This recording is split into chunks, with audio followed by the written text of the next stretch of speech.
ரத்தன் டாடாவை இந்த fort company அவமானப்படுத்தலைன்னா இன்னைக்கு Tata Motors இந்த கம்பெனி இவ்வளவு பிரம்மாண்டமா வளர்ந்துருக்காரு. இந்த ஒரு பெரிய லெஜண்டோட ஸ்டோரி தான் இந்த வீடியோ நான் சொல்ல போறேன். ஸோ வீடியோக்குள்ள போறதுக்கு முன்னாடி என்னோட இன்ஸ்டாகிராம் பேஜை ஃபாலோ பண்ணிக்கோங்க அண்ட் என்னோட யூடியூப் சேனலையும் சப்ஸ்கிரைப் பண்ணி வாங்க வீடியோக்குள்ள போலாம். 1937 மும்பைல ரத்தன் டாடா பிறகுறாரு.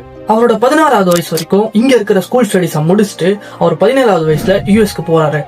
அவரோட 25வது வயசுல யூஎஸ்ல இருந்து ஹையர் ஸ்டடிஸ் எல்லாம் முடிச்சுட்டு ரிட்டர்ன் வந்ததுக்கு அப்புறம் இங்க ஒரு டாடா இண்டஸ்ட்ரீஸ்ல ஒரு கம்பெனில ஒரு எம்ப்ளாயியா ஜாயின் பண்ணி A to Z எல்லாத்தையும் கத்துக்கிறாரு. கிட்டத்தட்ட 29 வருஷம் கழிச்சு இவருக்கு சேனல்மேன் போஸ்டிங்க தராங்க. அப்போ வரைக்கும் ட்ரக் மேனுஃபேக்சரிங் பண்ணிருந்த அந்த கம்பெனி முதல் முறையா கார் மேனுஃபேக்சர் பண்றாங்க.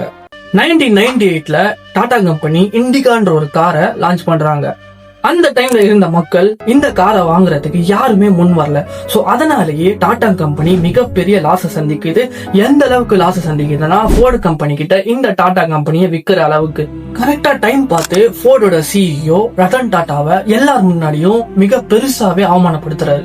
சோ அதனால ஃபோர்டோட ஆஃபரை ரிஜெக்ட் பண்ணதுக்கு அப்புறம் இந்தியா வராரு ரத்தன் டாடா. அதுக்கப்புறம் டாடா கம்பெனி புது காசை லான்ச் பண்றாங்க. மக்கள் மத்தியில லோ பட்ஜெட் பெஸ்ட் குவாலிட்டின்ற ஒரு பேரை வாங்கி கொடுக்குது. அடுத்த 10 வருஷத்துல அவங்கள அவமானப்படுத்தின ஃபோர்ட் கம்பெனி மிகப்பெரிய லாஸ சந்திக்குது. அப்போதான் ரத்தன் டாடா தான் கையை கொடுத்து அவங்களுக்கு உதவி பண்றாரு. எதிரியாவே இருந்தாலும் அவங்கள ஹெல்ப் பண்ணுன்ற அவரோட மனசு.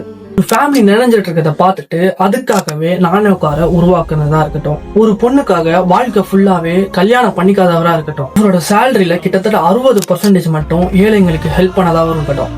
இதுலயே தெரியுது இவர் எவ்வளவு நல்லவர்னு. இந்த வீடியோவை ரத்தன் டாடாவோட குணங்களை பத்தி தெரியாதவங்களுக்கு ஷேர் பண்ணுங்க.